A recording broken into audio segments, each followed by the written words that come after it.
Friends, मित्रांनो, तुमचं या चॅनलमध्ये स्वागत आहे. आज आपण घेत आहोत मित्रांनो सेतू अभ्यासक्रम इयत्ता 8वी विषय सामान्य विज्ञान आणि दिवस आहे 11वा. मित्रांनो, यापुढे तुम्हाला असेच व्हिडिओ सेतू अभ्यासक्रमावर त्याचप्रमाणे रेग्युलर अभ्यासक्रमावर गणित व विज्ञानाचे मिळणार आहेत. त्यामुळे चॅनल नक्की सबस्क्राईब करा. चॅनलवर नवीन असाल चॅनल सबस्क्राईब करा. बेल आयकॉनचं बटन जे घंटीचं बटन आहे त्याला दाबा, जेणेकरून तुम्हाला पुढील सर्व व्हिडिओंचे नोटिफिकेशन वेळेवर मिळतील आणि तुम्ही ते पाहू शकाल. चला मित्रांनो, सुरुवात करूया. इयत्ता 8वी विषय सामान्य विज्ञान, दिवस आहे 11वा. कृतीपत्रिका 11वी. मित्रांनो, म्हणजे दिवस 11चा हा आपला अभ्यास, तो आपण सुरुवात करत आहोत. आता मित्रांनो, 7वीमध्ये तुम्ही उष्णता हे प्रकरण शिकला आहात. त्याचीच थोडक्यात आपल्याला रिव्हिजन जी ती करायची आहे. आता उष्णता काय? तो उष्णता हे ऊर्जेचे एक रूप आहे, तुम्ही हे जाणताच. आणि सूर्य हा उष्णतेचा सर्वात मोठा ऊर्जेचा नैसर्गिक स्रोत आहे. सर्वात मोठाही आहे आणि निसर्गाकडून मिळालेली ती थोडक्यात आपल्याला एक देणगी असं म्हणूया. आणि सर्वात मोठा नैसर्गिक स्रोत म्हणजे उष्णता. आता मित्रांनो, एखाद्या पदार्थाचं आपल्याला तापमान मोजायचं असेल तर आपण काय करतो? त्यासाठी विविध आपल्याकडे उपकरणं असतात. विशेषतः मानवी शरीराचे तापमान मोजायचं असेल, तुम्ही जाता डॉक्टरांकडे गेल्यानंतर डॉक्टर काय करतो, तर जी तापमापी आहे, ज्याला आपण इंग्रजीमध्ये थर्मामीटर असे म्हणतो, ती आपल्या तोंडात किंवा काखेत देतो आणि तापमान मोजत असतो आपल्या शरीराचं. अर्थात हे जे तापमान आहे मित्रांनो, लक्षात घ्या, फॅरेनहाईटमध्ये असणार आहे, ते सेल्सिअसमध्ये नसतं. जे मानवी शरीराचं तापमान आहे हे नेहमी मोजलं जातं फॅरेनहाईट टेम्परेचरमध्ये, जे एकक आहे उष्णता मोजण्याचं, नाही का. ज्याप्रमाणे सेल्सिअस आहे त्याचप्रमाणे फॅरेनहाईट. आता त्यामध्ये या मानवी शरीराचं तापमान जे हे मोजलं जातं, साधारणपणे 97 ते 98 हे तापमान सामान्य मानलं जातं. आणि 100च्या पुढे गेलं तर ते टेम्परेचर हाय मानलं जातं आपल्या मानवी शरीरासाठी. हे तुमच्या लक्षात असेलच. आता मित्रांनो, उष्णतेचे संक्रमण म्हणजे काय ते आपण बघूया. उष्णतेचे संक्रमण म्हणजे थोडक्यात आपल्याला म्हणता येईल उष्णतेचे एका स्थानाकडून दुसऱ्या स्थानाकडे जाणे होय, नाही का. आपल्याला हे माहिती, उष्णतेचे संक्रमण जे आहे हे गरम वस्तूकडून थंड वस्तूकडे होत असतं. मग त्यालाच आपण काय म्हणतो? उष्णतेचे संक्रमण असे म्हणतो. उष्णता संक्रमणाचे प्रकारही तुम्ही शिकला आहात. तुम्ही तो एक आपण आठवूया. उष्णतेचे वहन. आता उष्णतेचे वहन म्हणजे नेमकं काय? हा सुद्धा एक संक्रमणाचाच एक प्रकार आहे. पदार्थाच्या उष्ण भागाकडून थंड भागाकडे होणाऱ्या उष्णतेच्या संक्रमणास उष्णतेचे वहन असे म्हणतात. आता वहनामध्ये मित्रांनो, पदार्थाचे कण जे हे प्रत्यक्ष स्थानांतर करत नाहीत, तर फक्त उष्णतेची देवाणघेवाण करतात. उष्णतेच्या वहनास पदार्थ माध्यमाची आवश्यकता मात्र असते. थोडक्यात तुम्हाला आठवण करून देतो बघा मित्रांनो, 9वीमध्ये तुमचं हे कदाचित झालेलं सुद्धा असेल, नाही का. मित्रांनो, समजा या पद्धतीने इथे हा एक लॅम्प आहे असं आपण समजूया, नाही का. उष्णता आपल्याला मिळते असं समजूया. 2 मिनटं पुन्हा एक दाखवतोय. हा उष्णते याचा बर्नर आहे समजा, त्याला आपण या लाल अक्षराने लाल याच्याने दाखवूया, म्हणजे ते वाटेल उष्णता आपल्याला. ओके. आता ही उष्णता आहे समजा, गॅस आहे, गॅसचा बर्नर. आणि या ठिकाणी मित्रांनो, समजा तुम्ही एखादी सळई जी लोखंडी सळई जी तापवली, ही लोखंडी सळई तुम्ही इथे धरलेली, तर होणार काय? तर तुम्हाला इथे आपल्याला दिसतंय उष्णतेचं संक्रमण होतं आहे, उष्णतेच्या वहन या पद्धतीने. इथे सुरुवातीला गरम होणार, नाही का. हा भाग सुरुवातीला गरम होणार, नंतर हा भाग गरम होणार, नंतर हा भाग गरम होणार. मग मित्रांनो, इथे लक्षात घ्या, उष्णतेची देवाणघेवाण करतात इथले कण. समजा ही लोखंडी सळई आहे, इथला कण स्वतः गरम होईल, त्याच्या बाजूच्या कणाला उष्णता देईल, नाही का. अशा पद्धतीने या उष्णतेचं वहन जे येते मित्रांनो, ते होऊ लागेल. हा जो प्रकार आहे तो आपल्याला सांगता येईल उष्णतेच्या वहनाचा प्रकार आहे. दुसरा प्रकार जो आहे तो म्हणजे उष्णतेचे अभिसरण. आता अभिसरण म्हणजे नेमकं काय? आता उष्णतेचे संक्रमण प्रवाहांद्वारे होते. या क्रियेस आपण उष्णतेचे अभिसरण असे म्हणतो. या प्रकारामध्ये पदार्थाचे रेणू प्रत्यक्ष उष्णता घेऊन दुसऱ्या स्थानी जातात. आता वहनामध्ये रेणू जे फक्त काय करत होते, तर देवाणघेवाण करत होते. इथे मात्र ते प्रत्यक्ष काय करतात, तर उष्णता घेऊन दुसऱ्या स्थानी जातात. माध्यमाचे कण स्वतः उष्णतेच्या स्रोताकडून उष्णता घेतात आणि थंड ठिकाणी जातात. अभिसरण हे मित्रांनो प्रामुख्याने द्रव आणि वायुरूप पदार्थांमध्ये होते. वहन जे आहे हे प्रामुख्याने स्थायू पदार्थांमध्ये होते. हे लक्षात ठेवणं गरजेचं आहे. आता जी शेजारची आकृती मित्रांनो, या ठिकाणी जर आपण बघितलं, या ठिकाणी दोन्ही प्रकार होताना आपल्याला दिसत आहेत. उष्णतेचे वहनही होताना दिसतं आहे आणि उष्णतेचे अभिसरणही होताना दिसतं आहे. आता बघा मित्रांनो, हा हँडल पकडला आहे, नाही का. इथे काही वेळानंतर त्याला गरम लागू लागेल. काय होतं इथे, तर उष्णतेचं वहन होतं आहे. इथले जे रेणू आहेत ते काय करतात, गरम होतात. ते बाजूचा जो रेणू आहे तो गरम होतो आणि शेवटी उष्णता ती हातापर्यंत पोहोचते. हे वहन झालं. मात्र या भांड्यामध्ये जर आपण बघितलं मित्रांनो, इथे हे पाण्याचे समजा रेणू असतील, तर सुरुवातीला उष्णता जी आहे या खालच्या भागाला लागणार आहे. त्यामुळे खालच्या भागातील पाण्याचे रेणू गरम होतील, ते वर जातील, म्हणजे स्वतः वर जातात आणि जे वरती थोडे थंड रेणू असतील ते खाली येतील. मग यालाच आपण उष्णतेचे अभिसरण असे म्हणतो. मित्रांनो, उष्णतेचे अभिसरण आणि उष्णतेचे वहन यामधला फरक तुम्हाला कळालाच असेल. ऑलरेडी तुमचं हे 7वीला झालं आहे मित्रांनो. उष्णतेच्या वहनामध्ये जे रेणू आहेत हे प्रत्यक्ष वहन करत नाहीत, तर ते त्याच्या बाजूच्या रेणूंना उष्णता देतात. नंतर पुन्हा बाजूच्या या पद्धतीने ते जात जातं, नाही का. लोखंडाचा हा इथला रेणू आहे समजा, हा काही इथपर्यंत जात नाहीत, पण तो बाजूच्या त्याच्या सोबतचा जो रेणू आहे त्याला गरम उष्णता देईल किंवा उष्णता देईल आणि ते अशा पद्धतीने ही स्थानांतरित होत जाते. अभिसरणामध्ये तसं होत नाही. हा जो रेणू आहे पाण्याचा हा स्वतः वर जातो आणि वरचा थंड रेणू जो आहे पाण्याचा हा स्वतः खाली जातो. यालाच म्हणतो आपण उष्णताचे अभिसरण. आणि अभिसरणासुद्धा माध्यमाची आवश्यकता असते, हे लक्षात ठेवा. आता पुढचा प्रकार आहे प्रारण. माध्यम नसतानाही होणाऱ्या उष्णतेच्या संक्रमणास प्रारण म्हणतात. मित्रांनो, आपण आधीचे जे 2 प्रकार पाहिले, अभिसरण आणि वहन, त्यामध्ये उष्णता वाहून नेण्यासाठी, तिचे संक्रमण होण्यासाठी मित्रांनो माध्यमाची आवश्यकता असते. परंतु हा तिसरा प्रकार असा आहे की माध्यम नसतानाही होणाऱ्या उष्णतेच्या संक्रमणास प्रारण असे म्हणतात. सूर्य आणि पृथ्वी यांच्या दरम्यान मित्रांनो आपल्याला माहिती आहे हवाही नाही आहे. आता तुम्ही विचार करणार पृथ्वीवर तर हवा आहे, पण तो पृथ्वीवर जरी हवा असली तर काही पृथ्वीच्या पृष्ठभागाच्या भागापासून किलोमीटरपर्यंत आपण वर गेलो तर ती तेवढीच असणार आहे. पुढे जसजसं आपण वर जाऊ तसतसे हवेचे प्रमाण कमी होते आणि एक वेळ अशी येते तर हवा त्यामध्ये नसते. म्हणजे थोडक्यात सूर्य आणि पृथ्वी यांच्या दरम्यान हवा नाही, पण तरीसुद्धा सूर्यापासून मिळणारी जी उष्णता आहे ती आपल्यापर्यंत पोहोचते. याला कारणीभूत आहे प्रारण. आता मित्रांनो, इथेसुद्धा तुम्ही विचार करा, चित्रामध्ये दिलेल्याप्रमाणे किंवा तुम्हीसुद्धा हिवाळ्यामध्ये थंडीमध्ये शेकोटीचा अनुभव घेतला असेल. शेकोटीपासून आपले हात लांब असतात तरीसुद्धा आपल्या हातांना ती उष्णता जी येते मित्रांनो ती जाणवते, नाही का. आता या आकृतीत जर आपण बघितलं तर तुम्हाला सहजपणे इथून बरंचसं अंतर आहे. प्रत्यक्षात कोणत्याही प्रकारची उष्णता वाहून घेऊन जाणारं माध्यम इथे नाही आहे, पण तरीसुद्धा आपल्याला या हातांना या उष्णता जी ती जाणवते ना, आपले हात गरम होतात. मग हा जो प्रकार आहे तो म्हणजे उष्णतेचे प्रारण होय. आता मित्रांनो, पुढचा भाग आपण पाहणार आहोत. उष्णतेचे प्रारण तुम्हाला कळालं आहे, त्यासुद्धा अति महत्त्वाचं म्हणजे काय, उष्णतेची प्रारणे शोषून घेण्याची क्षमता ही त्याच्या रंगावर व अंगभूत गुणधर्मावर अवलंबून असते. आता रंगावर अवलंबून असते म्हणजे नेमकं काय मित्रांनो, जेवढा डार्क गडद रंग असेल तेवढा उष्णता शोषून घेण्याची क्षमता ही जास्त असते.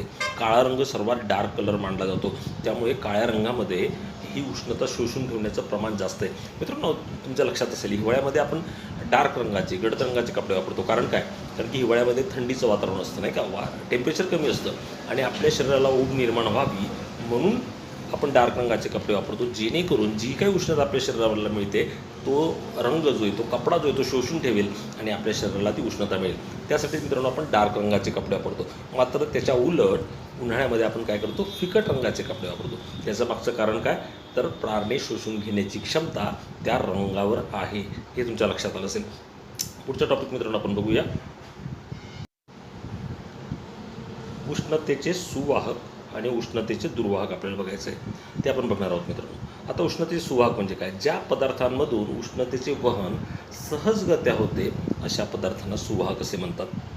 मग मित्रांनो, लोखंड असेल, तांब्याची पट्टी असेल, स्टीलचा चमचा असेल, हे काय त्याच्यामधून उष्णता जी ती वाहून नेली जाते. म्हणून हे सर्व धातू जे ते काय आहेत, उष्णतेचे सुवाहक आहेत. त्याच्या उलट ज्या पदार्थांमधून उष्णतेचे वहन सहज होत नाही अशा पदार्थांना दुर्वाहक असे म्हणतात.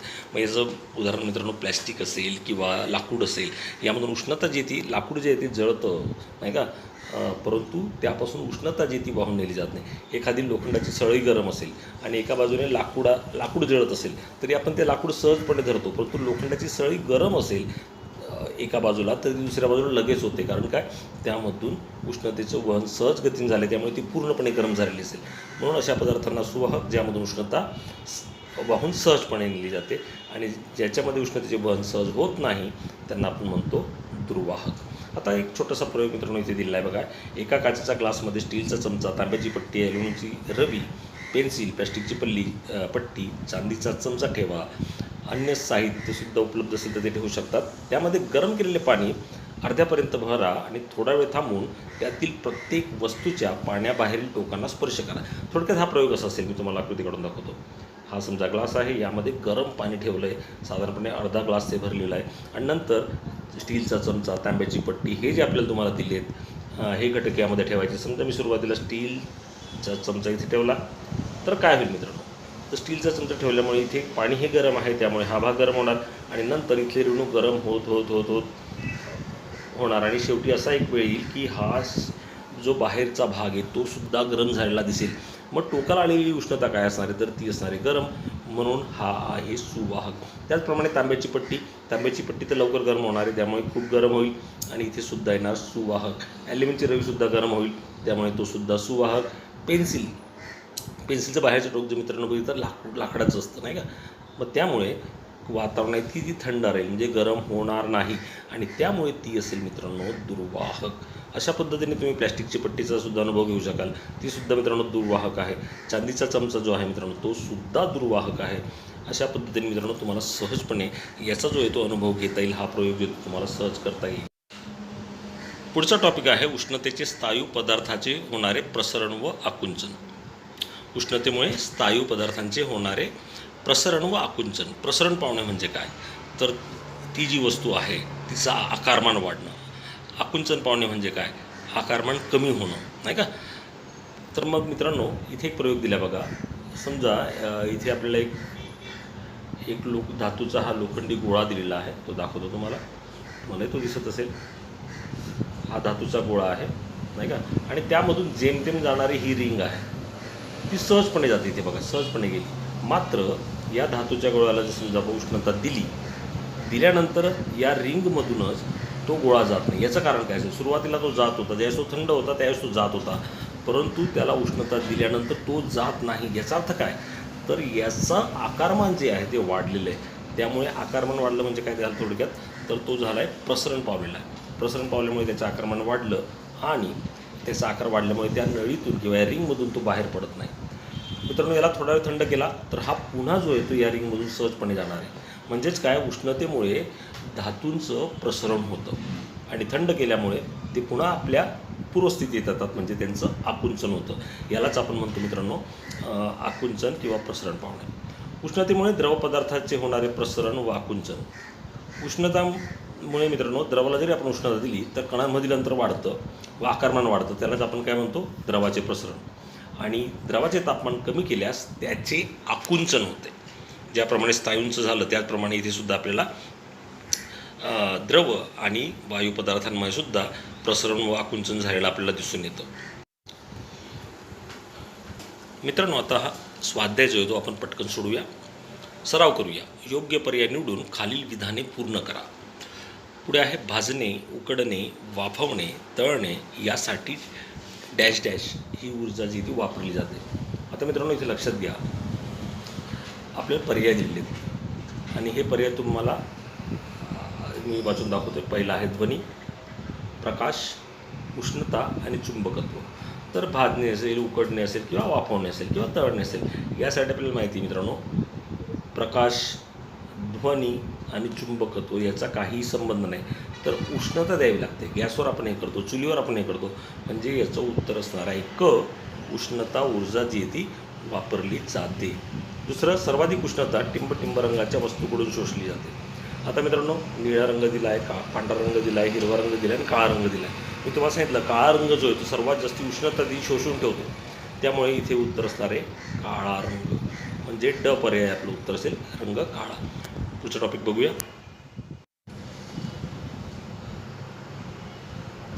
खालील चित्रातील उपकरणाचे नाव सांगा, असं आपल्याला मित्रांनो इथे दिलेलं आहे. खालील चित्रातील उपकरणाचे नाव सांगा. आता हे चित्र जर आपण बघितलं मित्रांनो, हे कशाचं चित्र आहे, तर हे तापमापी डॉक्टरांकडे बघितलं असेल तुम्ही नाही का. डिजिटल थर्मामीटर आपल्याला दिसतं, जरा ॲडव्हान्स आहे. आपण इथे या डिजिटलचा थर्मामीटरचा वापर करून आपलं शरीराचं तापमान सहजपणे मोजू शकतो. तुम्ही इथे लिहू शकता तापमापी.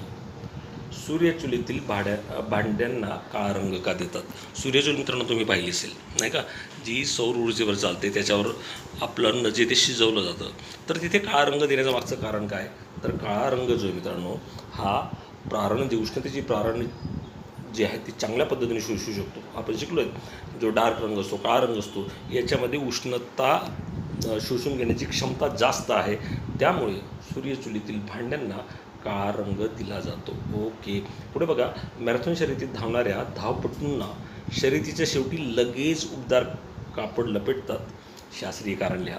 मित्रांनो, तुम्ही मॅरेथॉनच्या स्पर्धा पाहिल्या असतील, प्रत्यक्षात नसता जरी पाहिल्या तरीसुद्धा तुम्ही मित्रांनो टी व्हीवर तर नक्कीच पाहिल्या असतील. ज्यावेळेस तो धावपटू येतो, तो लांबून लांबून पळत येतो आणि ज्यावेळेस त्याचं ते संपतं, त्याची जी फायनल रेषा तो गाठतो, त्यावेळेस लगेच त्याचे सहकारी जे आहेत मित्रांनो, उबदार कापड घेतात आणि त्याला लपटतात. याला कारण काय असेल मित्रांनो? ज्यावेळेस तो धावत असतो त्यावेळेस नेमकं काय होतं? आपण सुद्धा मित्रांनो ज्यावेळेस चालतो किंवा धावतो त्यावेळेस आपल्याला घाम येतो नाही का, म्हणजे आपल्या शरीरामधील उष्णता जी मित्रांनो ती निघत असते. थोडक्यात ती निघत असते, किंवा एनर्जी म्हणूया, ऊर्जा म्हणूया, ती निघत असते. मग ती जास्तपणे त्याची निघायला नको, त्यामुळे त्याच्या अंगावरती लगेच मित्रांनो कापड जे आहे, उबदार कापड जे ते हे लपेटलं जातं. मित्रांनो, पुढचा प्रश्न आपण बघूया. 5वा प्रश्न जो आहे तो आपण बघूया.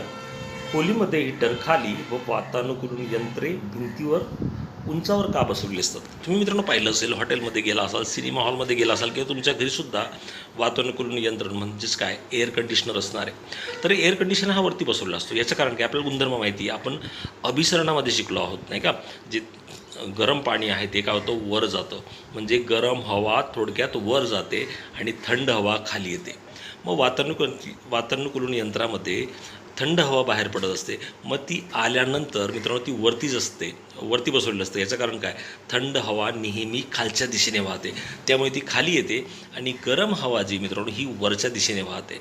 त्यामुळे मित्रांनो जे एअर कंडिशनर आहे ते नेहमी वरती बसवलेलं असतं. याचं कारणच ते आहे, कारण की गरम हवा जी मित्रांनो ही वर जाते आणि थंड हवा खाली येते. त्यामुळे ए सीमधून निघणारी थंड हवा ही खाली येते, जिथे आपण झोपलेलो असतो, बसलेलो असतो तिथे येते, ती आपल्याला सहजपणे उपलब्ध होते. आणि याच्या उलट हीटर काय करतं मित्रांनो? हीटर जे ती गरम हवा सोडत असतं आणि याला खाली बसवले असल्यामुळे हे गरम हवा जे मित्रांनो हीटर केव्हा वापरतात? हे थंडीच्या दिवसात वापरलं जातं.